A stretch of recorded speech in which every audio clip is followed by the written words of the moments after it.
Cinema হললৈ অহাৰ পূৰ্বে সৰ্বকালৰ অভিলেখ ভংগ কৰিলে ৰৈ ৰৈ বিনালে চিনেমাখনে। প্ৰাণৰ শিল্পী জুবিন গাৰ্গৰ সপোনৰ চিনেমা আৰু আমাৰ সকলোৰে আশাৰ চিনেমা।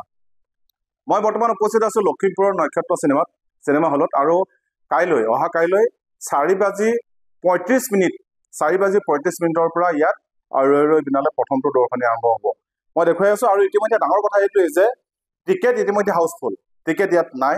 প্ৰায় এসপ্তাহলৈ লখিমপুৰ জিলাৰ আটাইকেইটা হলত সৰ্বমুঠ 6টা হলত এতিয়ালৈকে কিন্তু এসপ্তাহলৈকে টিকেট নাই আৰু এই নক্ষত্ৰ চিনেমাত কাইলৈ 4:35 প্ৰথমটো দৰ্শনী আৰম্ভ হ'ব। মোৰ লগত পৰিচালিকা আছে এই নক্ষত্ৰ চিনেমাৰ। মই কথা পতা পুনৰ যত্ন কৰিম। পোহৰ লালে ভাল অতি মানে আশাৰ এখন চিনেমা আহি আছে নহয় জানো? কিন্তু কেতিয়ালৈকে হাউচফুল হৈ আছে? আমাৰ 5টা বজাৰ শ্ব'টো আমি 4:35 আগবঢ়াই দিয়া হৈছে। মানে 31 তাৰিখৰ পৰা আমাৰ 6 তাৰিখলৈকে পুৰা টিকেট হাউচফুল হৈ আছে। আৰু 6 তাৰিখলৈকে হাউচফুল হৈ আছে। যিটো প্ৰথম দৰ্শনী সাধাৰণতে 4:15 চিনেমা আমি আৰম্ভ হোৱা ক'তো শুনা নাই, কেতিয়াও শুনা নাই। সেইটো হাউচফুল হৈ আছে নেকি? সেইটো হাউচফুল হৈ আছে। মানুহে টিকেট নাপায়, আজিও কৈ আছে আমাক যেনে তেনে সোমাব দিয়ক, আমি সোমাম পাৰ শ্ব' চাম বুলি। যিহেতুকে আমি আগৰ পৰাই জুবিন দাৰ চিনেমা আহিলে পাৰ শ্ব' চলোৱা হয়। এইবাৰো চেষ্টা কৰিছো চলাম বুলি ভাবিছো। এই প্ৰথম যিটো দৰ্শনী কাইলৈৰ পৰা যিটো আৰম্ভ হ'ব 4:35 সেইটো কেইদিনৰ কাৰণে মানে ৰৈ ৰৈ বিনালে হলত থকালৈকে তেনেদৰে 4:35 আৰম্ভ হৈ থাকিব নেকি? অকল কাইলৈ কাৰণে 5টা বজাৰ পৰা আমাৰ শুকুৰবাৰ বা দেওবাৰলৈকে দিয়া আছিলে। কাইলৈ আমাৰ 4:35 কৰি দিয়া হৈছে টাইমটো। হয়। এয়া হ'ল মই নক্ষত্ৰ চিনেমাৰ মই দেখুৱাই আছো যে ইয়াত টিকেট নাই। টিকেট ইতিমধ্যে বিচাৰি বহু লোকে হললৈ আহিছে। লখিমপুৰ জিলাৰ 6টা হলতে যিসকল দৰ্শক তেওঁলোকৰ তামাম ভিৰ টিকেট বিচাৰি। আৰু আছে মই মোৰ লগত জুবিন অনুৰাগী বা চিনেমা ভাল পালো, মই কথা পতা যত্ন কৰিম আপোনাৰ লগত যে চাওক কাইলৈ যি চিনেমা ৰৈ ৰৈ বিনালেখনৰ যিটো পৰিৱেশ এতিয়া হললৈ অহাৰ পূৰ্বে বহুখিনি অভিলেখ গঢ়িলে। এনেকুৱা অসমীয়া চিনেমাই এনেকুৱা পৰিৱেশ সৃষ্টি কৰাৰ আগতে দেখিছে জানো? হোৱা নাই।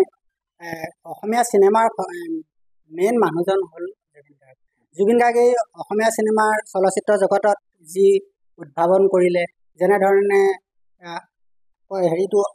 মানে অসমীয়া চিনেমা আগবঢ়াই নিলে, নতুন মাত্ৰা দিলে, কোনোৱে দিব পৰা নাই।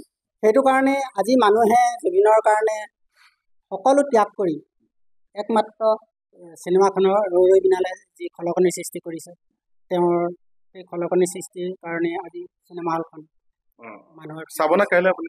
চাম, নিশ্চয় চাম। মানুহে টিকেটৰ কাৰণে এতিয়াও আহি আছে, আপুনি দেখিছে, কাৰণ তাত আহি আছে, টিকেট পোৱা নাই, ঘূৰি গৈছে। সেইটো কাৰণে আমাৰ শ্ব'টো বঢ়াই দিব লগা হয়। আচল কথা সেইটো আমাৰ মনোবাঞ্ছা পূৰণৰ কাৰণে অশেষ পৰিশ্ৰম কৰি হ'লেও মানে দৰ্শকৰ আশা পূৰণ কৰাৰ কথা চিন্তা কৰা হৈছে। সেইটো কাৰণে 4:35 কাইলৈ চিনেমা দিয়া হৈছে। কিমান সময়লৈকে শ্ব' চলিব সেই সম্পৰ্কে কিবা তথ্য আছে? আপোনাৰ 4:35 চলিব। তাৰপিছতে 7:40 আকৌ ছেকেণ্ড শ্ব' চলিব। 5টা বজাত চলিব। 5টা বজাৰ পাছত 7:40 আকৌ থাৰ্ড শ্ব' চলিব। তাৰপিছত আপোনাৰ 10:20 চলিব। তাৰপাছত আপোনাৰ চলিব 1টা বজাত। তাৰপাছত চলিব 3:40। তাৰপিছতে 6:20। তাৰপিছত চলিব আপোনাৰ 9টা বজাত। তাৰপিছত ৰাতি 11:40 লাষ্ট শ্ব'টো চলিব। মানে সৰ্বমুঠ 8টাকৈ শ্ব' হ'ব। 8টা শ্ব' হ'ব। ইয়াত এটা টিকেটো খালী নাই। কিমান দিন লাগে? এইটো 6 তাৰিখলৈকে সম্পূৰ্ণ বুকিং হৈ আছে, সম্পূৰ্ণ খুলি আছে।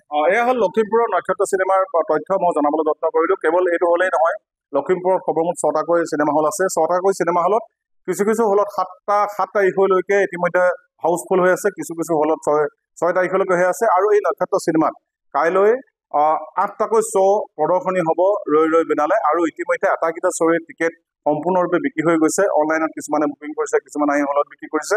মাত্ৰ অধীৰ আগ্ৰহে সকলোৱে বাট চাই আছে ৰৈ ৰৈ বিনালে চাবৰ কাৰণে আৰু প্ৰাণৰ শিল্পীজনক পুনৰ এবাৰ স্ক্ৰীণত জীৱন্ত ৰূপত চাবৰ বাবে।